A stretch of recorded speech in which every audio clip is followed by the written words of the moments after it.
Okay, so first things first, we're going to cover our cake. So our cake is, need to be crumb coated first. So let me get this stuff out of the way.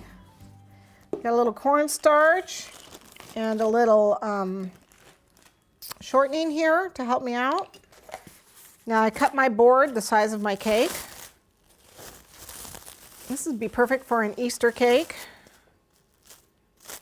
But like I said, you can do any shape. So here I have some frosting, which is thinned down. It's already got crumbs in it because I used it earlier. All right. It's okay if it got crumbs in it. If it didn't, it would be getting crumbs in it because that's what a crumb coat does.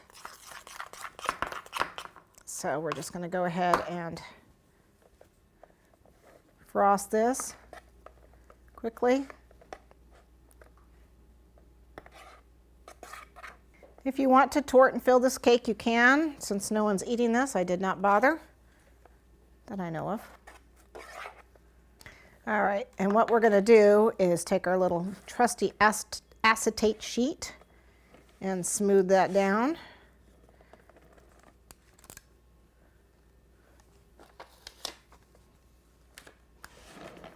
Okay, that's fairly smooth.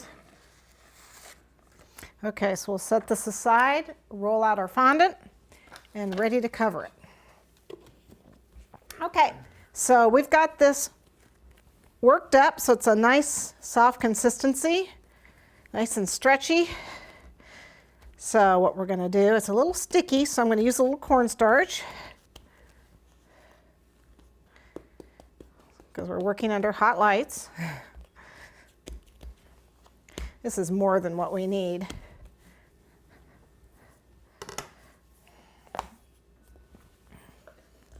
Be careful, use your cornstarch sparingly. You don't want to dry it out. And it's kind of an oval shape. Now, you don't want to get too thin because we need to create ridges in this.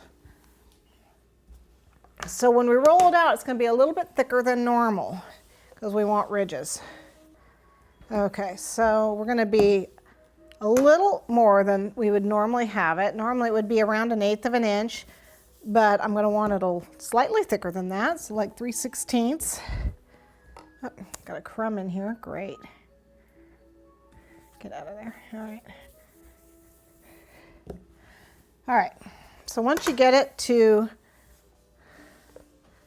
okay, you got to think, okay, it's oval, so I want my ridges to go up and down on my cake. So I'm smocking to the side here. So now I'm going to take my rolling pin and I'm going to roll.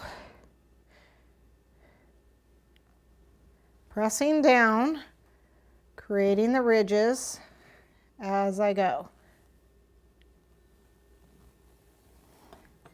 And if you get like a little light area, you can actually fit the rolling pin in and just re-roll if you need to. So see how it's a little light right here? I can actually re-roll carefully.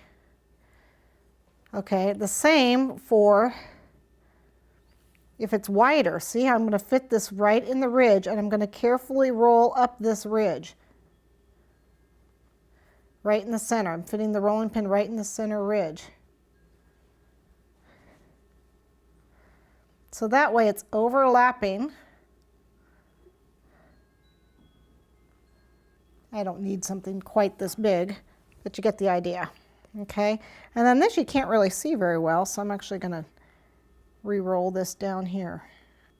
And even if you get out of line a little bit, you're actually probably not going to notice it with all the smocking that's going on.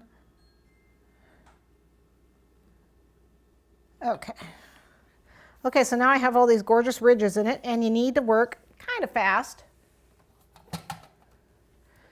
You need to get this on our cake. Whoops, I just got my arm in my cake. That's okay.